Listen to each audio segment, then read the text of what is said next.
ओम शांति।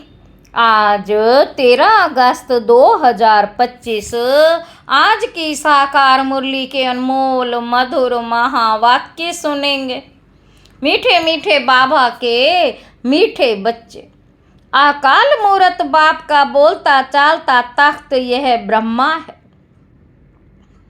जब वह ब्रह्मा में आते हैं तब तुम ब्राह्मणों को रचते हैं। अकाल मूरत बाप का बोलता चालता तख्त यह ब्रह्मा है। जब वे ब्रह्मा में आते हैं तब तुम ब्राह्मणों को रचते हैं। प्रश्न है, अक्लमंद बच्चे किस राज को समझकर ठीक रीति से समझा सकते हैं? उत्तर है, ब्रह्मा कौन है और वह ब्रह्मा सो विष्णु कैसे बनते हैं? प्रजापिता ब्रह्मा यहाँ है, वह कोई देवता नहीं। ब्रह्मा ने ही ब्राह्मणों द्वारा ज्ञान रचा है। ब्रह्मा ने ही ब्राह्मणों द्वारा ज्ञान यज्ञ रचा है। यह सब राज अक्लमंद बच्चे ही समझकर समझा सकते हैं। घोड़ेसवार और प्यादे तो इसमें मूंझ जाएंगे। ओम नमो शिवाय। गीत है, ओम नमो शिवाय। ओम शांति। भक्ति में महिमा करते हैं एक की, महिमा तो गाते हैं ना, परंतु ना उनको जानते हैं ना उनके यथार्थ परिचय को जानते हैं। अगर यथार्थ महिमा जानते तो वर्णन जरूर करते। तुम बच्चे जानते हो ऊंचते ऊंच है भगवान, चित्र मुख्य है उनका। ब्रह्मा की संतान भी होगी ना। बाबा कहते तुम सब ब्राह्मण ठहरे। ब्रह्मा को भी ब्राह्मण जानेंगे और कोई नहीं जानते, इसलिए मूंझते हैं। ये ब्रह्मा कैसे हो सकता है? ब्रह्मा को दिखाया है सूक्ष्म वतनवासी। अब प्रजापिता सूक्ष्म वतनवासी में हो ना सके, वहां रचना होती नहीं। इस पर तुम्हारे साथ बहुत वाद विवाद भी करते हैं। समझाना चाहिए, ब्रह्मा और ब्राह्मण है तो सही ना। जैसे क्राइस्ट से क्रिश्चियन अक्षर निकला है, बुद्ध से बोधि, इब्राहिम से इस्लामी, वैसे प्रजापिता ब्रह्मा से ब्राह्मण नामी ग्रामी है। आदि देव ब्रह्मा वास्तव में ब्रह्मा को देवता नहीं कह सकते, यह भी रोंग है। ब्राह्मण जो अपने को कहलाते हैं उनसे पूछना चाहिए ब्रह्मा कहाँ से आया। बाबा कहते ये किसकी रचना है? ब्रह्मा को किसने क्रिएट किया? पूछ रहे हैं बाबा। कभी कोई बता ना सके, जानते ही नहीं। यह भी तुम बच्चे जानते हो। शिव बाबा का जो रथ है जिसमें प्रवेश करते हैं, यह है ही वह जो आत्मा श्री कृष्ण प्रिंस बना था। यह है ही वह जो आत्मा श्री कृष्ण प्रिंस बना था। 84 जन्मों के बाद ये ब्रह्मा आकर बने हैं। 84 जन्मों के बाद ब्रह्मा आकर बने हैं। जन्म पत्री का नाम तो इनका अपना अलग होगा ना, क्योंकि है तो मनुष्य ना। फिर इनमें प्रवेश करने से इनका नाम ब्रह्मा रख देते हैं। ये भी बच्चे जानते हैं वही ब्रह्मा विष्णु का रूप है, नारायण बनते हैं ना। 84 जन्मों के अंत में भी साधारण रथ है। 84 जन्मों के अंत में भी साधारण रथ है ना। यह शरीर सब आत्माओं के रथ हैं। अकाल मूरत का बोलता चलता तख्त है। सिख लोगों ने फिर वह तख्त बना दिया है, उसको अकाल तख्त कहते हैं। यह तो अकाल तख्त सब में है। यह तो अकाल तख्त सब है। आत्माएं सब अकाल मूरत हैं, ऊंचते ऊंच भगवान को ये रथ तो चाहिए ना। रथ में प्रवेश हो बैठ नॉलेज देते हैं, उनको ही नॉलेजफुल कहा जाता है। रचता और रचना के आदि मध्य अंत की नॉलेज देते हैं। नॉलेजफुल का अर्थ कोई अंतर्यामी व जानी जाननहार नहीं है। सर्वव्यापी का अर्थ दूसरा है, जानी जाननहार का अर्थ दूसरा है। मनुष्य तो सबको मिलाकर जो आता है सो कहते सब। मनुष्य तो सबको मिलाकर जो आता है सो कहते जाते हैं। अभी तुम बच्चे जानते हो हम सब ब्राह्मण ब्रह्मा की औलाद हैं। हमारा कुल सबसे ऊंच है। वो लोग देवताओं को ऊंच रखते हैं क्योंकि सतयुग आदि में देवता हुए हैं। प्रजापिता ब्रह्मा की औलाद ब्राह्मण होते हैं, यह कोई जानते नहीं सिवाय तुम बच्चों के। उनको पता भी कैसे पड़े, जबकि ब्रह्मा को सूक्ष्म वतन में समझ लेते हैं। वह जिस्मानी ब्राह्मण अलग हैं जो पूजा करते हैं, धामा खाते हैं। जो पूजा करते हैं, धामा खाते हैं, तुम तो धामा आदि नहीं खाते हो। ब्रह्मा का राज अभी अच्छी रीति समझाना पड़ता है। बोलो और बातों को छोड़, बाप जिससे पतित से पावन बनना है पहले उनको तो याद करो, फिर ये बातें भी समझ जाएंगे। बाबा कहते थोड़ी बात में संशय पड़ने से बाप को ही छोड़ देते हैं। पहली मुख्य बात है अलफ और बे। बाप कहते हैं माँ में कम याद करो, मैं जरूर किस में तो आऊँगा ना। बाप कहते माँ में कम याद करो, मैं जरूर किसी में तो आऊँगा ना। उनका नाम भी होना चाहिए, उनको आकर रचता हूँ। ब्रह्मा के लिए तुमको समझाने का बहुत अक्ल चाहिए। प्यादे घोड़े सवार मूंझ पड़ते हैं, अवस्था अनुसार समझाते हैं ना।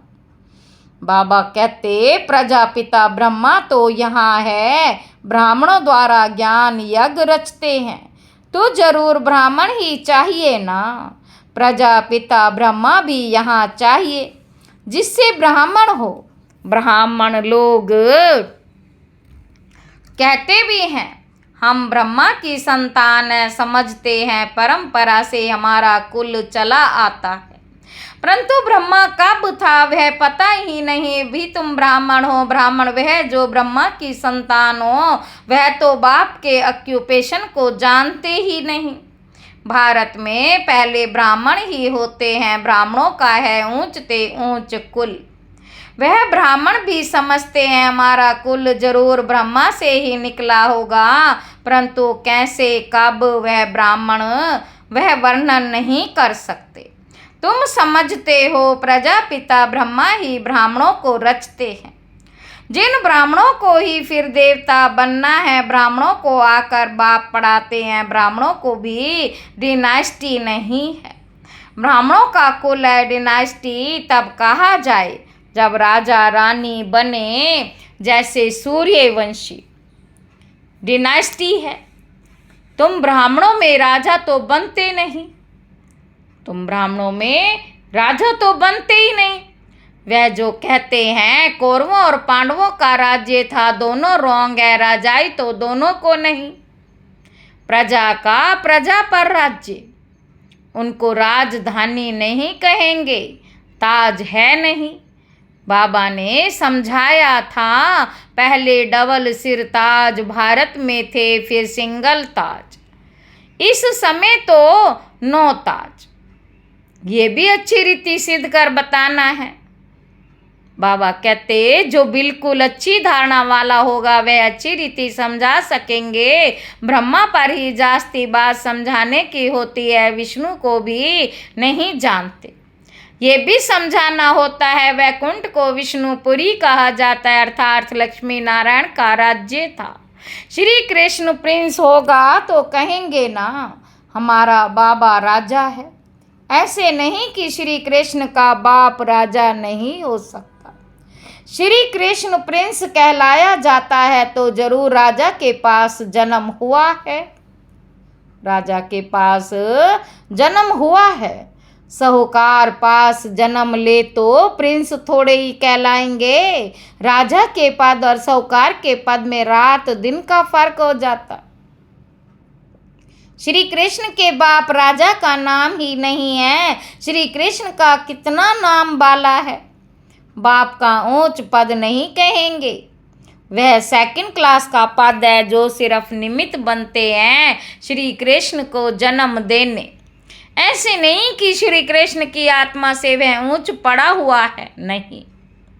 श्री कृष्ण ही सो फिर नारायण बनते, बाकी बाप का नाम ही गुम हो जाता है। जरूर ब्राह्मण, परंतु पढ़ाई में श्री कृष्ण से कम है। श्री कृष्ण की आत्मा की पढ़ाई अपने बाप से ऊंच थी, तब तो इतना नाम होता है। श्री कृष्ण का बाप कौन था, ये जैसे किसी को पता नहीं। आगे चल मालूम पड़ेगा। बनना तो यहाँ से है ही, बनना तो यहाँ से ही है। राधे के भी माँ बाप तो होंगे ना, परंतु उनसे राधे का नाम जास्ती है क्योंकि माँ बाप कम पड़े हुए। राधे का नाम उनसे ऊंच हो जाता है। ये है डिटेल की बातें बच्चों को समझाने के लिए। सारा मदार पढ़ाई पर है, ब्रह्मा पर भी समझाने का अक्ल चाहिए। वही श्री कृष्ण है जो उनकी आत्मा ही 84 जन्म भोगती। तुम भी 84 जन्म लेते हो, सब इकट्ठे तो नहीं आएंगे। जो पढ़ाई में पहले पहले होते हैं वहाँ भी वह पहले आएंगे। नंबर वार तो आते हैं ना। यह बड़ी महीन बातें हैं, कम बुद्धि वाले तो धारणा कर ना सके। नंबर वार जाते हैं, तुम ट्रांसफ़र होते हो नंबर वार। कितनी बड़ी क्यू है जो पिछाड़ी में जाएगी। नंबर वार अपने अपने स्थान पर जाकर निवास करेंगे। सबका स्थान बना हुआ है। ये बड़ा वंडरफुल खेल है, परंतु कोई समझते नहीं कि इनको कहा जाता है कांटों का जंगल। यहाँ सब एक दो को दुख देते रहते। वहाँ तो नेचुरल सुख है, यहाँ है आर्टिफिशियल सुख। रियल सुख एक बाप ही देने वाला है, यहाँ है काग विष्ठा के समान सुख। दिन प्रतिदिन तमो प्रधान बनते जाते हैं। कितना दुख है, कहते हैं बाबा माया के तूफान बहुत आते हैं। बाबा माया के तूफान बहुत आते हैं, माया उलझा देती है, दुख की फीलिंग आती है। सुखदाता बाप के बच्चे बनकर भी अगर दुख की फीलिंग आती है तो बाप कहते बच्चे ये तुम्हारा बड़ा कर्म भोग है। जब बाप मिला तो दुख की फीलिंग नहीं आनी चाहिए। जो पुराने कर्म भोग हैं उसे योग बल से चुकतू करो। अगर योग बल नहीं होगा तो मोचरा खाकर चुकतू करना पड़ेगा। मोचरा खाकर चुकतू करना पड़ेगा। मोचरा और मानी तो अच्छा नहीं, सजा खाकर पद पाना अच्छा नहीं। पुरुषार्थ करना चाहिए, नहीं तो फिर ट्रिब्यूनल बैठती है। प्रजा तो ढेर है। यह ड्रामा अनुसार सब गर्भ जेल में बहुत सजाएं खाते, आत्माएं भटकती भी बहुत है। कोई कोई आत्मा बहुत नुकसान करती है। जब कोई में अशुद्ध आत्मा का प्रवेश होता है तो कितना हैरान होते हैं। नई दुनिया में ये बातें होती नहीं। नई दुनिया में सतयुग में ये बातें होती ही नहीं। अभी तुम पुरुषार्थ करते हो। हम नई दुनिया में जाएं, वहाँ जाकर नए नए महल बनाने पड़ेंगे। राजाओं के पास जन्म लेते हो, श्री कृष्ण का जन्म लेते हैं, परंतु इतने महल आदि सब पहले से थोड़े ही होते हैं। बाबा कहते वह तो फिर बनाने पड़े। कौन रचते जिनके पास जन्म लेते। गाया हुआ भी है, राजाओं के पास जन्म होता है। क्या होता है सो तो आगे चल देखना है, अभी थोड़े ही बाबा बताएंगे। वह फिर आर्टिफिशियल नाटक हो जाए। इसलिए बताते कुछ भी नहीं है, ड्रामा में बताने की नोंद नहीं। बाप कहते हैं मैं भी पाठधारी हूँ, आगे की बातें पहले से ही जानता होता तो बहुत कुछ बतलाता। बाबा अंतर्यामी होता तो पहले से बताता, बाप कहते नहीं। ड्रामा में जो होता है उनको साक्षी हो देखते चलो और साथ साथ याद की यात्रा में मस्त रहो। इसमें ही फेल होते हैं, ज्ञान कभी कम जास्ती नहीं होता, याद की यात्रा भी कभी कम कभी जास्ती होती है। ज्ञान तो जो मिला है सो है ही, याद की यात्रा में कभी उमंग रहता है कभी ढीला, नीचे ऊपर यात्रा होती है, ज्ञान में तुम सीढ़ी नहीं चढ़ते। ज्ञान को यात्रा नहीं कहा जाता, यात्रा है याद की। बाप कहते हैं याद में रहने से तुम सेफ्टी में रहेंगे, देह अभिमान में आने से तुम बहुत धोखा खाते हो, विकर्म कर देते हो, काम महाशत्रु है, उसमें फेल हो पड़ते, क्रोध आदि की बाबा इतनी बात नहीं करते। ज्ञान से या तो है सेकंड में जीवन मुक्ति, या तो फिर कहते सागर को स्याही बनाओ। ज्ञान से या तो है सेकंड में जीवन मुक्ति, या तो फिर कहते सागर को स्याही बनाओ तो पूरा नहीं हो, या तो सिर्फ कहते अलफ को याद कर। याद करना किसको कहा जाता ये थोड़े ही जानते हैं। कहते हैं कलयुग से हमको सतयुग में ले चलो। बाबा कलयुग से हमको सतयुग में ले चलो। पुरानी दुनिया में दुख देखते हो, बरसात में कितने मकान गिरते रहते, कितने डूब जाते। बरसात आती है, नेचुरल कैलेमिटीज़ भी होगी, ये सब अचानक होता रहेगा। कुंभकर्ण की नींद में सोए हुए हैं, विनाश के समय जागेंगे। कुंभकर्ण की नींद में सोए हुए हैं, विनाश के समय जागेंगे, फिर क्या कर सकेंगे, मर जाएंगे। धरती भी जोर से हिलती है, तूफान बरसात आदि सब होता है, बॉम्ब्स भी फेंकते हैं, परंतु यहाँ एडिशन है सिविल वार। बाबा कहते राख की नदियाँ गाई हुई हैं, यहाँ मारा मारी होती है, एक दो पर केस करते रहते, सो लड़ेंगे भी जरूर।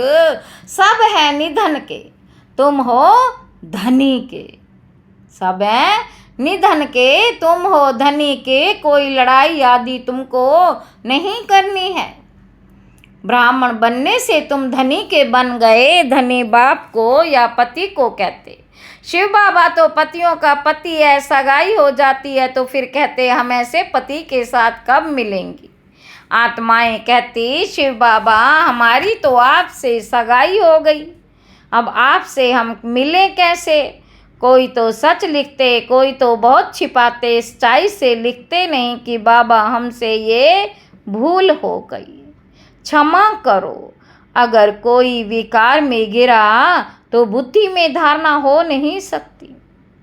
अगर कोई विकार में गिरा तो बुद्धि में धारणा हो नहीं सकती। बाबा कहते तुम कैसी ऐसी कड़ी भूल करेंगे तो चकनाचूर हो जाएंगे। तुमको हम गोरा बनाने के लिए आए हैं, फिर तुम काला मुंह कैसे करते हो। भल स्वर्ग में आएंगे, पाई पैसे का पद पाएंगे। राजधानी स्थापन हो रही है ना, कोई तो हार खाकर जन्म जन्मांतर पद भ्रष्ट हो जाते। कहेंगे बाप से तुम ये पद पाने आए हो, बाप इतना ऊंच बने वे हम बच्चे, फिर प्रजा थोड़े ही बनेंगे। बाप गद्दी पर हो और बच्चा दास दासी बने, कितनी लज्जा की बात है। पिछाड़ी में तुमको सब साक्षात्कार होंगे, फिर बहुत पछताएंगे नाहक ऐसा किया। सन्यासी भी ब्रह्मचर्य में रहते हैं तो विकारी सब उनको माथा टेकते। सन्यासी भी ब्रह्मचर्य में रहते हैं तो विकारी सब उनको माथा टेकते। पवित्रता का मान है, ये क्या है, पवित्रता का मान है। किसकी तकदीर में नहीं है तो बाप आकर पढ़ाते, फिर भी गफलत करते रहते, याद ही नहीं करते, बहुत विकर्म बन जाते हैं तुम बच्चों पर।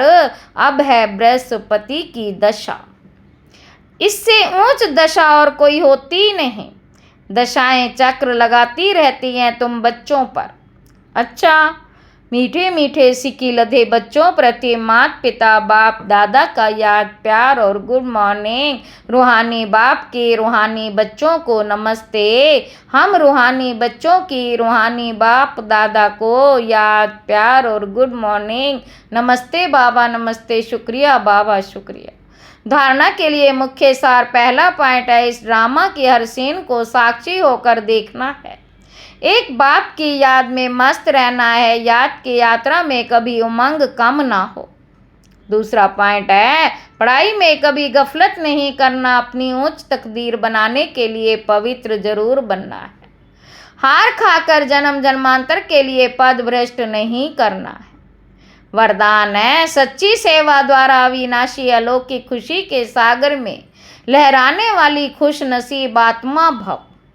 जो बच्चे सेवाओं में बाप दादा और निमित्त बड़ों के स्नेह की दुआएं प्राप्त करते हैं, जो बच्चे सेवाओं में बाप दादा और निमित्त बड़ों के बड़ों के स्नेह की दुआएं प्राप्त करते हैं, उन्हें अंदर से अलौकिक आत्मिक खुशी का अनुभव होता है। वो सेवाओं द्वारा आंतरिक खुशी, रूहानी मौज, बेहद की प्राप्ति का अनुभव करते हुए सदा खुशी के सागर में लहराते रहते। सच्ची सेवा, सर्व का स्नेह, सर्व द्वारा अविनाशी सम्मान और खुशी की दुआएं प्राप्त होने की खुशनसीबी की श्रेष्ठ भाग्य का अनुभव कराती है। जो सदा खुश हैं वही खुश नसीब हैं। स्लोगन है, सदा हर्षित व आकर्षण मूर्त बनने के लिए संतुष्ट मणि बनो। अव्यक्त इशारे, सहज योगी बनना है तो परमात्म प्यार के अनुभवी बनो। कर्म में, वाणी में, संपर्क व संबंध में लव और स्मृति व स्थिति में लवलीन रहना है। जो जितना लवली होगा वह उतना ही लवलीन रह सकता है। इस लवलीन स्थिति को मनुष्य आत्माओं ने लीन की अवस्था कह दिया है। बाप में लव खत्म करके सिर्फ लीन शब्द को पकड़ लिया है। आप बच्चे बाप के लव में लवलीन रहेंगे तो औरों को भी सहज आप समान व बाप समान बना सकेंगे। अच्छा, ओम शांति।